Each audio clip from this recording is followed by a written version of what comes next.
Ketika kalian nonton video ini, udah bisa dipastikan kalau kalian ingin rubah kalian untuk jadi lebih baik. Entah kalian keluar dari jurang kemiskinan atau hal-hal yang bikin kalian di situ-situ aja. Jadi sebelumnya gue bakal jelasin beberapa hal yang perlu kalian perhatikan atau kalian rubah kalau kalian emang mau keluar dari jurang kemiskinan. Jadi kalau kalian mau tahu, ada beberapa hal yang membedakan orang miskin dan juga orang kaya. Dan 5 poin penting ini yang menurut gue tuh benar-benar berpengaruh banget. Dan juga kenapa nggak semua orang yang miskin bisa jadi kaya. Ya mungkin karena 5 poin ini, mereka nggak bisa untuk memperbaiki 5 poin ini. Nggak bisa menata ulang 5 poin ini. Masuk pada poin yang pertama. Poin yang pertama adalah niat. Mungkin kalian anggap sepele, niat ini sepele, tapi ini benar-benar hal yang paling penting. Kenapa gue taruh pada poin pertama? Karena ini adalah poin yang paling penting. Jadi niat itu ibarat pondasi dalam sebuah rumah. Jadi kalau kalian bangun rumah dan kalian niatnya pondasinya sudah salah, pasti bakal jatuh ke depannya, pasti bakal rubuh. Niat ini bisa dibilang sebagai motivasi juga. Kenapa kalian pengen sukses? Kenapa pengen keluar dari kemiskinan? Mungkin untuk membahagiakan keluarga kalian, mungkin untuk membayar mulut orang-orang yang meremehkan kalian, dan hal-hal sebagainya. Untuk membuktikan ke orang-orang bahwa kalian gak sepecundang itu. Banyak faktor. Dan ini benar-benar harus hal yang kuat. Faktor yang kuat. Niat itu benar-benar harus ditata dari awal. Kalau gue pribadi, karena gue benar-benar lahir dari bawah, gue merangkak dari jurang sampai ke atas. Jadi gue benar-benar tahu bagaimana sifat manusia, bagaimana sifat orang-orang, bagaimana sifat ketika kita di bawah dan sebagainya. Itu menjadi salah satu faktor yang paling kuat untuk gue tuh mau mencapai semua impian-impian gue.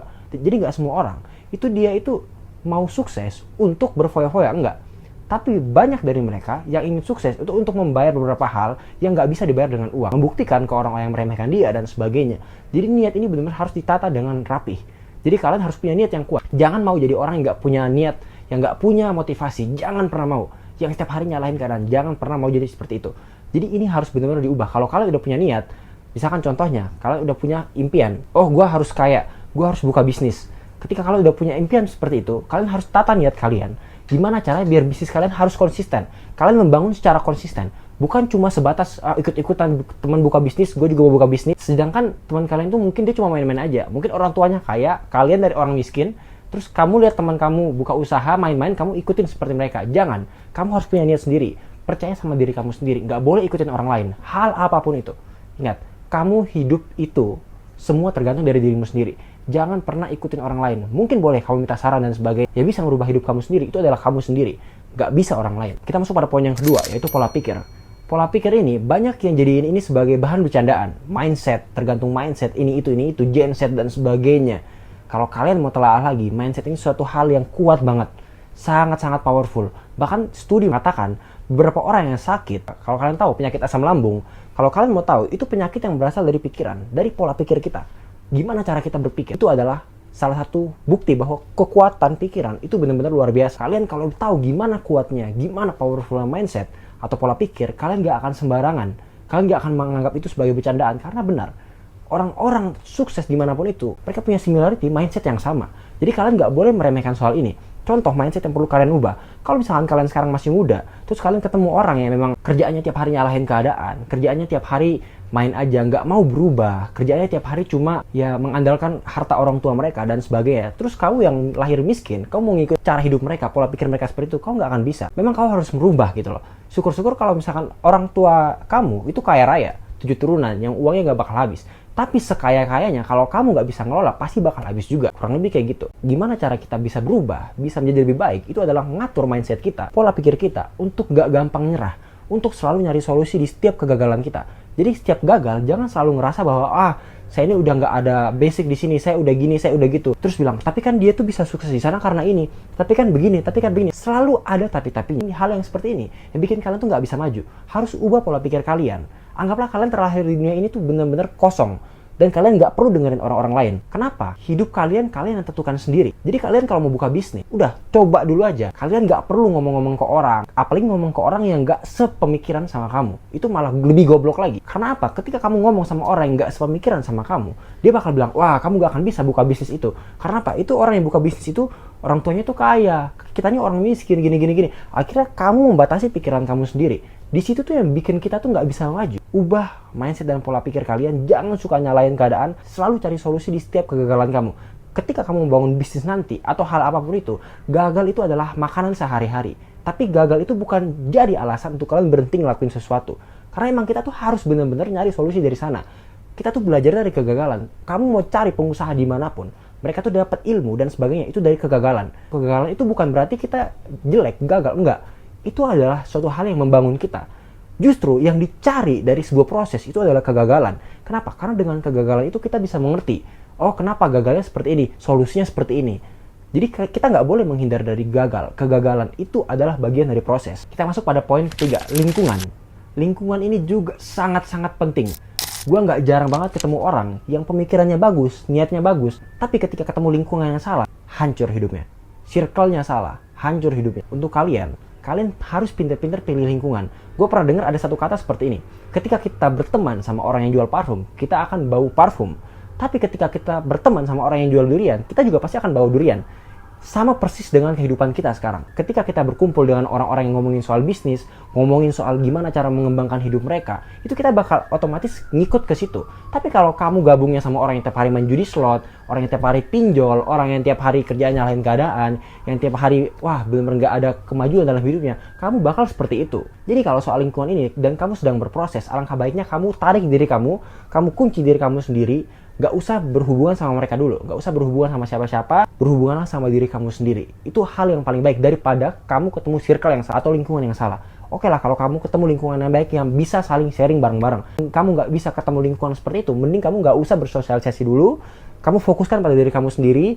Nanti kalau misalkan kamu value-nya sudah naik, otomatis lingkungan kamu itu akan datang lingkungan-lingkungan yang bervalue juga, circle-circle yang bervalue juga. Jadi kamu nggak perlu khawatir kehilangan teman, nggak perlu khawatir kehilangan orang, karena people tuh come and go. Mereka pasti akan pergi suatu saat nanti, entah mereka mati atau mereka pergi, atau entah mereka nusuk kita dari belakang. Itu selalu akan ada fase seperti itu. Jadi kalian nggak perlu takut kehilangan orang, apalagi kehilangannya teman. Tapi kalau misalnya kalian udah ketemu teman yang benar-benar baik, jaga mereka, benar-benar jaga mereka, yang benar-benar ada ketika kita jatuh, ada ketika kita senang, itu yang betul-betul susah. Jadi kalau kalian punya teman seperti itu, harus benar-benar kalian jaga. Jadi itu, lingkungan termasuk salah satu hal penting juga. Karena nggak jarang banyak orang yang gagal karena lingkungannya. Nggak jarang banyak orang yang gagal. Jadi tiap hari dia mungkin orangnya baik, mindsetnya bagus, pengusaha, nggak main cewek, nggak main judi dan sebagainya. Tapi ketika ketemu circle yang seperti itu, dia ngikut seperti itu juga. Jadi ini semua tergantung dari circle-nya. Tapi selama circle-nya bisa membawa ke hal yang lebih baik, hal yang maju, it's okay, nggak apa-apa. Jadi gue nggak larang kalian untuk berteman sama siapapun, kalian menilai sendiri kira-kira circle kalian sekarang atau lingkungan kalian sekarang bisa membawa kalian ke kehidupan yang lebih baik atau tidak. Kalau nggak bisa, mending kalian tinggalin circle itu. Itu adalah poinnya. Kita masuk pada poin keempat, kebiasaan. Yang membedakan orang miskin dan orang kaya itu juga salah satu dari kebiasaan. Contohnya, kalian bisa lihat aja, kalian bisa lihatlah dari lingkungan sekitar kalian. Kalian kalau ketemu orang kaya, kalian tanya, mereka itu benar-benar sudah tersistematis. Hidup mereka tuh tersistematis. Dalam artian apa? Hari ini mau ngapain? Besok mau ngapain? Hari ini ada kerjaan apa? Hari ini mau kontrol usaha apa yang dicek? Segala macam. Itu benar-benar sudah tersistematis. Tapi kalau kalian mau ngecek orang-orang yang mentalnya miskin, coba kalian tanya, hari ini kalian mau ngapain? Ah, nggak tahu ya. Nanti lihat aja lah. Ah, nggak tahu ya. Nanti lihat it flow aja, biar air mengalir aja. Kebanyakan seperti itu, kebiasaan. Jadi, gimana cara gue tuh bisa ngerubah kebiasaan jadi lebih baik? Itu adalah, gue tuh selalu berusaha ketika gue bangun pagi, harus ada hal yang berubah dari hidup gue, dari diri gue.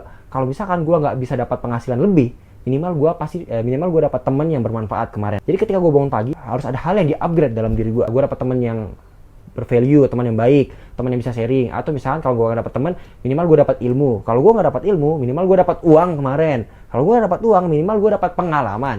Kalau gue nggak dapat pengalaman, minimal gue ada kegagalan. Jadi hidup tuh nggak boleh stagnan, nggak boleh biasa-biasa aja, nggak boleh. Kita emang harus selalu upgrade diri kita. Nggak usah kamu berpikir untuk kamu harus upgrade. Besok aku harus benar-benar wow, itu boleh. Tapi alangkah baiknya kamu perhatikan langkah kamu sedikit demi sedikit. Itu lebih pasti. Selama kalian nggak stop di tengah jalan aja, walaupun kalian merangkak, yang penting kalian ada progres untuk maju ke depannya. Jadi itu masuk pada kebiasaan. Mungkin kebiasaan itu hal yang mungkin kalian sendiri tahu. Kira-kira kebiasaan kalian sekarang itu mau membawa kalian maju atau diam di tempat atau bakal mundur. Kalian yang menilai sendiri. Kita masuk pada poin kelima, yaitu poin terakhir. Ini adalah poin yang kenapa gue taruh paling akhir. Karena ini poin yang paling susah dimengerti. Dan sebenarnya gue juga belum terlalu paham banget soal ini. Kalau kalian penasaran. Oke, masuk pada poin kelima, yaitu pasangan. Sebenarnya banyak banget hal kompleks di dunia ini dan gue selalu ketemu solusinya dan selalu bisa ada solusi. Tapi untuk soal pasangan ini selalu ada hal-hal baru yang gak pernah ada ujungnya. Ini sebagai pertanyaan juga, kenapa gue taruh di poin kelima? Mungkin ini sebagai pertanyaan juga untuk kalian. Kalau kalian bisa jawab, silahkan jawab di komen. Jadi yang gue maksud di sini adalah, gue banyak banget ketemu masalah yang gue laluin, itu selalu ada solusinya. Tapi kalau soal cewek, soal wanita, soal pasangan kita, itu benar-benar hal yang kompleks banget yang kita tuh nggak bisa. Jadi kurang lebih, semua masalah yang udah gue lalui selalu ada solusinya. Tapi kalau soal cewek, soal pasangan, yang nggak semua hal itu bisa ada solusinya. Cewek itu mereka minta waktu kita, mereka minta materi, mereka minta kasih sayang, segala sesuatu mereka minta dari kita. Sedangkan kita ini laki-laki juga selalu berproses. Nggak ada laki-laki yang nggak berproses. Mau orang sekaya apapun selalu ada prosesnya. Terkadang kita kalau nyari pasangan, gue pernah dengar laki-laki yang ambisinya besar itu butuh wanita yang percaya sama ambisinya dan rela berkorban. Itu dia kenapa nggak semua wanita itu dia bisa dapat laki-laki yang luar biasa. Karena itu nggak semua perempuan bisa tahan soal itu, nggak bisa tahan soal kesepian dan sebagainya. Kesepian dikit ada pahlawan datang, habis selingkuh dan sebagainya. Ini bukan pengalaman gue pribadi, cuma banyak cerita seperti ini. Cuma gue semoga nggak ngerasain hal kayak gini ya, karena gue gimana pun caranya kita harus membagi waktu untuk kita kejar proses kita juga harus perhatikan pasangan kita. Karena perempuan itu, dia tuh butuh perhatian, butuh kasih sayang juga. Tapi kalau kita fokusnya ke karir terus, mereka ngapain pacaran sama kita? Mereka pasti mikirnya kayak gitu. Ya mungkin memang ada sebagian besar perempuan yang mungkin cuma butuh duit kita aja. Memang ada seperti itu. Mau dipikir-pikir lagi, mereka juga butuh waktu kita. Realita pahitnya bahwa perempuan itu mau semua dari kita. Itu realita pahit yang harus kita laki-laki pahami. Jadi ya udah, kita jalin aja. Memang jadi laki-laki berat, tapi ya itu, kita dilahirkan jadi laki-laki. Jadi kalian harus pintar-pintar milih pasangan, keluar dari jurang kemiskinan. Itu harus pintar-pintar milih pasangan. Pasangan yang harus sportif, pasangan yang ketika salah, kalian nggak dijudge. Ketika kalian jatuh, dia tetap di situ nungguin kalian. Itu susah banget nyari yang seperti itu. Jadi kalau kalian udah ketemu, jaga dia sejaga-jaganya. Jadi itu adalah 5 poin yang menurut gue penting banget untuk kalian perbaiki kalau kalian mau keluar dari jurang kemiskinan. Atau hal-hal yang bikin kalian stuck di situ aja. Jadi mungkin kita bakal bahas hal-hal lain lagi di next video. Untuk kalian yang mau belajar bisnis, kalian bisa cek di bio, ada grup link Telegram yang bisa kalian masuk gratis. Kalian bisa belajar di situ. Di situ gue sering ngasih ide-ide bisnis, sering ngasih motivasi juga, ngasih hal-hal yang kalian butuhkan, ada semua di situ. Jadi gratis ya. Kalian silahkan klik link di bio. Itu kalian bisa ketemu satu link yang bisa kalian masuk ke dalamnya. Sampai jumpa di next video.